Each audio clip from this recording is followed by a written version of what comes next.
Yeah. Hey, everybody. Thanks for tuning in to this series that Dan and I are working on here. And really appreciate you watching this video. Today is just the introduction, so we're not going to dive too far into the content, but we wanted to make this introduction just to provide a little context for what we are working on here and the reason behind finding this important, because that's really valuable when you start learning something is thinking about, does this really matter, or why does this matter? And so I'm going to be sharing a little bit about why it mattered to me, or why I started down this learning journey. And really, I am in the midst of this, and Dan has been doing this for years, and so he is kind of the sensei, and I'm just kind of learning as I go. And so Young grasshopper. yeah, I'm the grasshopper. And yeah, so really here's the context for this is that I around the time, this is recorded in May of 2020, and uh, a little bit earlier, but kind of around the time of the pandemic beginning, I just started to notice pretty quickly, because it started a little bit before my process of learning some of this stuff did, but I started to notice pretty quickly at the beginning of this global pandemic that we're having in 2020 that it seemed like everyone had their truth, as we call it, and that's a common phrase now. And it seemed like everyone had a perspective on this global event that was going on, and tons of my friends were taking different sources of information and either trusting them or not trusting them, whether we're talking about organizations, or we're talking about countries. It really doesn't matter. There are all of these different sources of information, and it just kind of boggled my mind, and I just couldn't get over racking my brain on wondering, how is it that all of these different people are assuming that their sources of information are the right ones? And I just didn't know what to do with that. And then it got even muddier when people started introducing morality into the conversation, because their source of information was making not just claims about whether or not something was true, but then they started making claims about right or wrong, something being good or bad, moral or immoral. And when you're talking about a global pandemic, truth is very, very important, and information being true is very important. And you are inherently making moral decisions, because you really are talking about life and death. Other times that might be exaggerated, but in the midst of a global pandemic, you can't exaggerate life and death.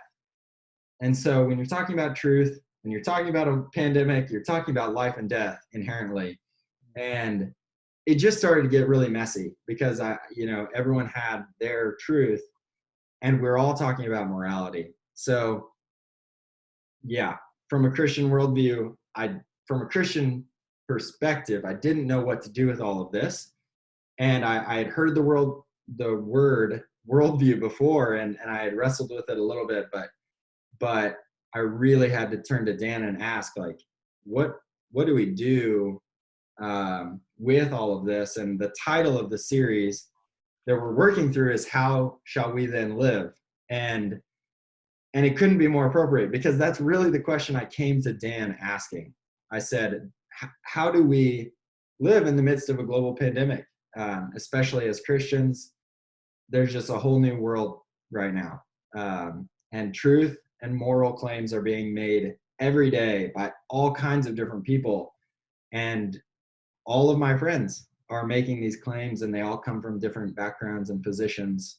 So yeah, I asked Dan the big question of how do we live, and he had this series that has been a foundational source of learning for him. And now I'll let you take it, Dan, but that's really where I'm coming from as we approach this, and I think many people are in a similar position. So with that, yeah, open us up, introduce the Yeah. series to us. Well, help I've us out. had, yeah, I mean, I can't even begin to tell you how many opportunities I've had in the last 30 some years of full-time ministry addressing, these issues of worldview and, a biblical worldview. What's God have to say about these things, and foundational, what we call presuppositions. And, Yeah. I've been in I can't even tell you how many conversations weekly, really, plus speaking publicly about it. Yeah. And so one of the things I found a number of years ago that was influence for me, over 25 years ago, was a variety of things that were communicated by Francis Schaeffer. Francis Schaeffer lived 1912 to died in 80. I think I wrote it down, 84. Okay. So he's kind of a popular name in a certain way with certain people. If you can look him up and read about him, but he was a fascinating guy because he not only was he a great thinker, but at the heart of what he was about was trying to bring the gospel to bear. He was really an evangelist at heart. He wanted the gospel. How do you bring it to bear to people, say from a secular world or from a different world than we think of our Christian worldview? Right. And that's what he was about addressing. And so, without getting into details about Francis Schaeffer, again, you can look all of those things up. He ended up in Switzerland, and he developed this thing called L'Abri, which was this gathering, this community where people could come and enjoy community and sweet fellowship with one another, while at the same time asking the big questions of life. And I even have a good friend of mine who grew up in Australia, and he ended up in Switzerland, and he came to know Christ through Francis Schaeffer. And Wow. yeah, it's very fascinating stories. There's lots to all of that. So a number of years ago, what I found is some of you might be familiar with it, maybe not. Of course, there's this book, How Shall We Then Live? But they did this film series. Gospel Films put together this film series just before he died.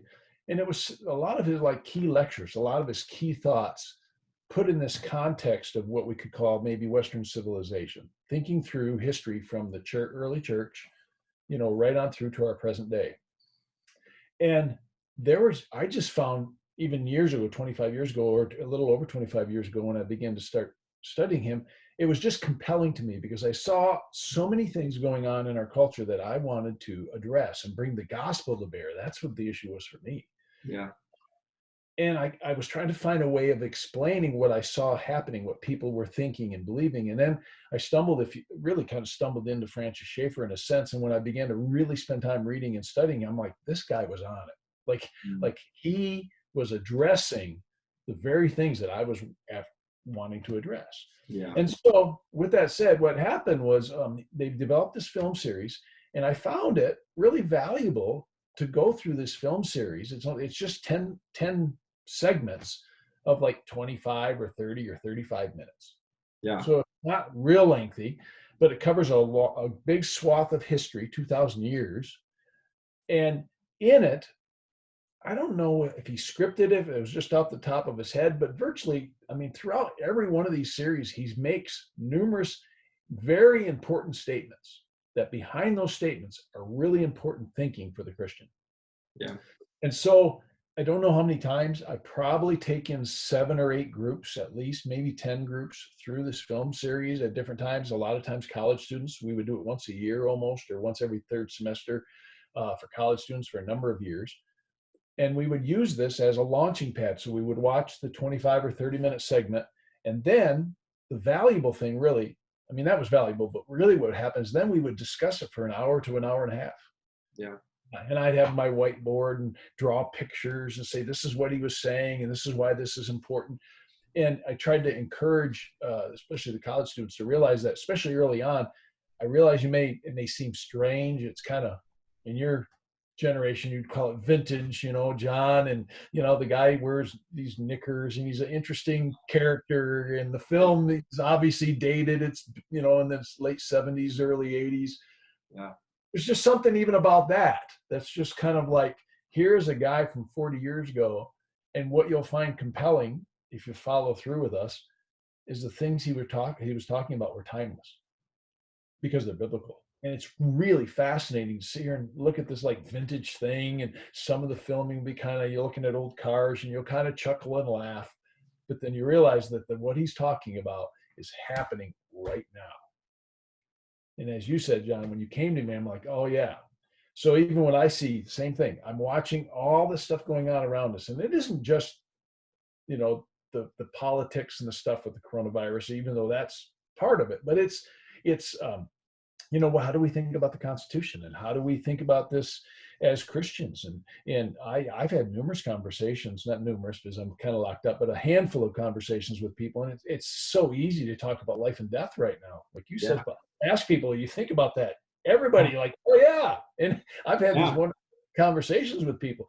So it opens that up, and of course, there's the politics, and there's the Constitution, and there's the actual medical issue, and how do we respond to medical? And as you already mentioned, again, life and death. And then you have the economy issue. And then you have, how do we view China, and how do we think about socialism? And it's Yeah. amazing, all these things. And then the other thing that's compelling in all of this is, and I don't know all the statistics right now, but they tell me that like people are really kind of flocking to vices. When you think of vices, I used to say drug, sex, rock and roll, but seriously, like Yeah. the graphic sites are just being hit like crazy, and people are spending a lot of time with alcohol and other things, and there's home problems, and of course there's suicide going on out there. And it's just fascinating to me because, again, if we go in history and we were to open up our Bibles, we realize that as human beings, we've always been idolaters. We always look to idols. And what's actually happening is, in this crisis, with all these fears and all these pressures, maybe we're not even acknowledging all the pressures on us, people will run to their idols. Yeah.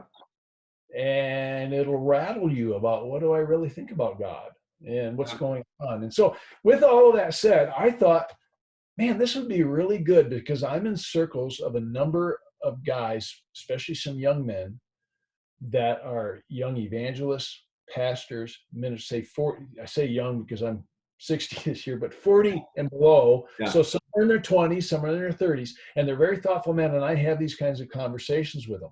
So what I did is I went to these men and said, hey, what would you like to go through the Schaeffer series together?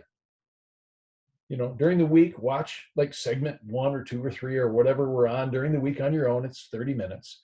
And then we will get together on a meeting like this, a Zoom meeting, and I will kind of bring up the salient points, the key points maybe that Schaeffer was trying to bring about, but let's have a conversation about how we see these points. And you will see these are really timeless issues. These are so critical. But we'll talk about how it's playing itself out in our lives and ask some questions and interact. So fundamentally, that's kind of the concept. Okay. And I would want to say just a few things in introduction about the Schaeffer series and why this stuff is valuable. Okay. Just quickly. Maybe I've already hit it, but he begins the whole series with a statement. I actually wrote the quote down. He said, there's a flow to history and culture. This flow is rooted in what people think, and what they think will determine how they act. And just yesterday, I was talking to one of the men that will join us, Sam, who I've done podcasts with, and he and I have had some ongoing conversations about this movement that's happening in our culture right now called the social justice movement. And I'm not here to get into all of that right now, but he sent me a post yesterday of a young woman that's involved with the ministry who wrote all this stuff about the social justice stuff. And you realize that much of what she's thinking is rooted in worldview. In fact, not much, all of it is. And then you'd have to say, where did you get that idea? And is that idea a biblical worldview idea, or is it a different type of worldview? And I can tell you, without getting into it right now, she has a number of ideas that do not come from a Christian worldview. And what she's done, she's taken those things and she's amalgamated them with her Christian calling, I guess, because she is in a Christian ministry and is engaged in an international work, I guess, on campuses. But she's confused about some things, maybe doesn't even know it. And this is happening all around us, and so again, there's a flow to history and culture. And that's what you'll find fascinating as he goes through 2,000 years. You'll go, wow. I mean, in some ways, these things just pretty well connected. Yeah, and they keep playing themselves out. You'll see all the dots connected. So there's a flow to history and culture. This flow is rooted in what people think, and what they think will determine how they act. And so it's very important when we go to the scriptures, they tell us that to come to faith in Christ is not just, and you'll see this in the series, it's not just a experience out there somewhere I think Yeah. Schaeffer says that in his office, right? He kind of puts his hands up. It's not just this religious experience, it's truth. Mm-hmm. It's fundamental knowledge that God has brought to us and given. He gave it to Adam, he's given it to us, and then he calls us now to live that out. Mm-hmm. And so as we come to faith in Christ, we are to have a transforming of our mind, which means a transformation of this worldview. But what we find so often, it's very sad to me, is that we have all sorts of Christians, even Christians involved in Christian ministry, who fundamentally haven't thought through all the ramifications of a worldview.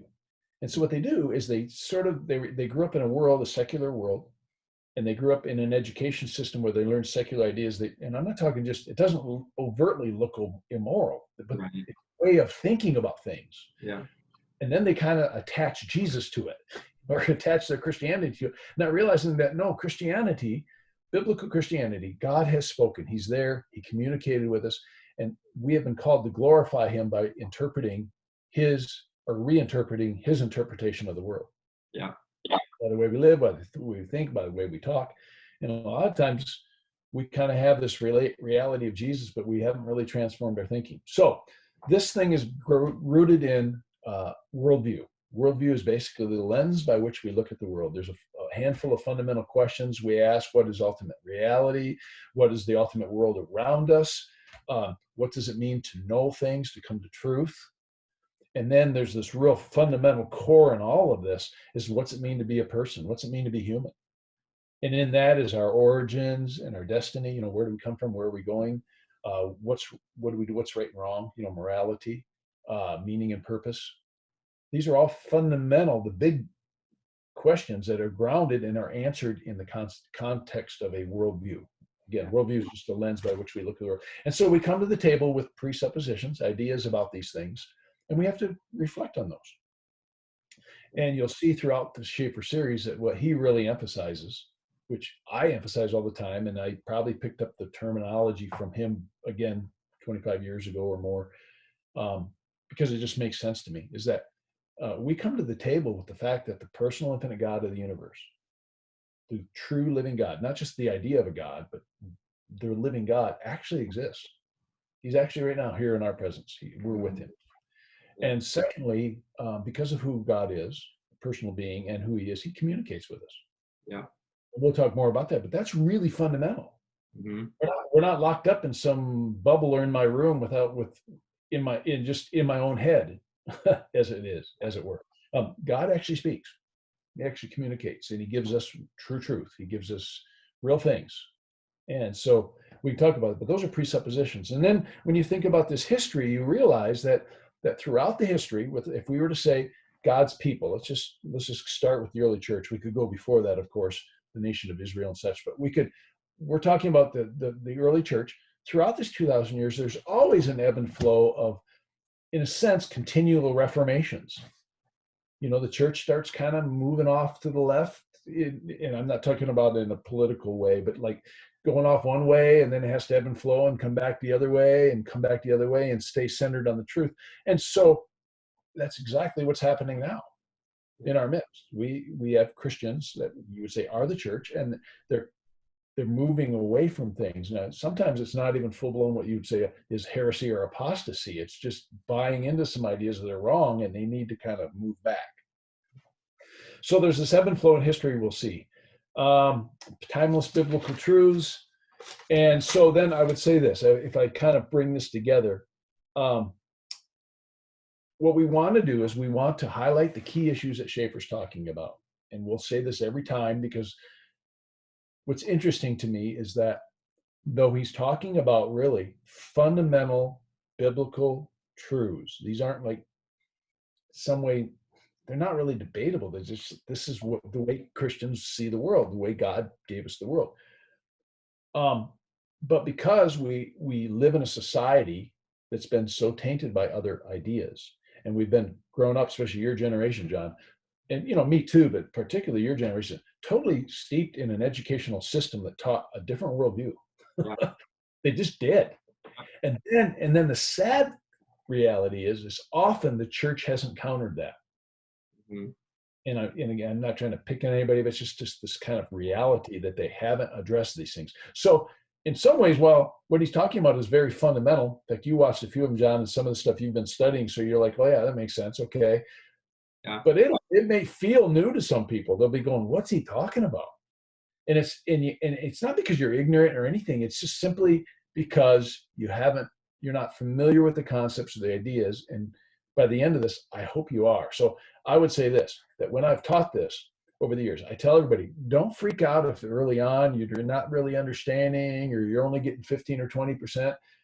Kind of work through the process. It's kind of like working out, because after 10 sessions, I think there'll be a lot of things that come to light for you. And I've had college students who are now married, off living life, that I've run into, 10 years after I taught it, telling me, man, I some of that stuff has never left me. I see it all the time now. It's been kind of fun to watch. And so we're going to unpack the key issues. We're going to see how this influences our world. And then I do want to, I'm not trying to be cute, but even the title, how should we then live? Every single time we have these conversations, that's the question. Okay, so how does this affect the way we think of our world? How do we react to our world? How do we think about politics and the news and all these things going on around us? And so that's sort of what I would hope to do. And so the context will be meetings like this, a Zoom meeting. John and I will always be here. And then I have 4 other men that I've invited, and they won't participate in all of them, but like at different segments, there might be one or two of them involved in the conversation with us. And so over a number of weeks, we're going to record these and have them out there on my YouTube channel, and then you can go listen in and check it out, and we'll see where that goes. Okay. Any other thoughts, John? Did I cover that fast Oh, enough? that was great. Yeah, I think Okay. I guess maybe something I just kind of thought about is Yeah. sharing. We're doing this backwards, I know, but sharing the basics, like ground level zero, who we are and what we're doing here. I guess we should introduce ourselves just briefly before we get off, and then say what exactly is going to happen. You kind of just did that, but the short of it is that each week there is a YouTube series that is publicly available now. Francis Schaeffer released, called "How Should We Then Live." It's a video series. You're going to watch those 1 to 2 episodes each week, and then we're going to have a discussion about that, and that's what you're going to watch on Yeah. YouTube on Dan's channel. But we should introduce ourselves just in case anyone is watching this. Oh, okay. Maybe they got to the end of this and they're like, I still don't know who these guys are. Yeah. So yeah, anyway, my name is John Stambaugh. I am actually a wedding videographer primarily, living here in Kansas City with my wife, who happens to be Dan's youngest daughter. And so Dan is my father-in-law. But yeah, I have been involved in various ministry capacities over the last 5 to 7 years, and sometimes vocational, most times not. I'm just an entrepreneur who loves the Lord, loves to learn about the Lord, talk to other people about Him, and really do the work of studying on my own. And that hasn't led me to seminary or vocational ministry outside of the few instances yet, but maybe someday it will. Who knows? For now, I'm just making videos here in Kansas City, mostly shooting weddings and learning and studying the Christian faith and doing a lot of that with Dan. So I'll let you introduce yourself now, and then that'll be the end of this introduction. Yeah. My name's Dan Rudman. My wife is Tina. We had 5 children. John mentioned my youngest now. She was the baby at one time, right? I guess sort of still, but she's John's wife. John's wife, that's Elizabeth. And so I have 5 kids and 5 grandkids and another grandchild on the way shortly here. And we've been involved in Christian vocational, you would say vocationally, Christian ministry for 34 years. And, I kind of said it earlier in the introduction, but, the thing that makes my heart beat fast is the gospel, sharing the gospel with the world. I was a man that didn't know the gospel.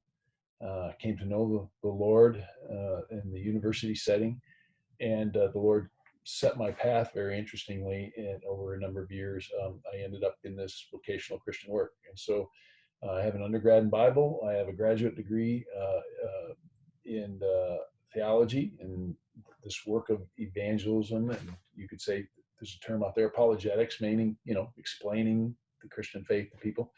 And so that's what I love to do. And so the burden is, how do we bring the gospel to bear to a culture, but you have to understand that culture. And of course, then in that, the hard thing sometimes is you've watched the impact of that culture that you're trying to penetrate in a reverse way come back into God's people and influence them negatively. And that's always, how do I handle that? How do you deal with that? But Yeah. so I officially am a capacity ambassadors for Christ International USA. We're a group of men who preach the word, teach the word, lots of different types of settings, churches, conferences, retreats. Guy like me, on the streets and relationships with guys, and then traveling around. That's it. Cool. Yeah, awesome. Well, that's a little bit about us and the series that we're working on here and the context. So I hope that you'll join us each week. You might have to kind of retroactively watch some of the episodes. You might see our discussion and then watch the episodes. But yeah, we will make that YouTube link attached here in the description of this video so that you can go watch the Schaeffer series and join us each week as we discuss. Yeah. So we'll start next week and do a couple sessions. They'll be posted by the end of next week. Yeah. Awesome. Well, thanks for watching this video.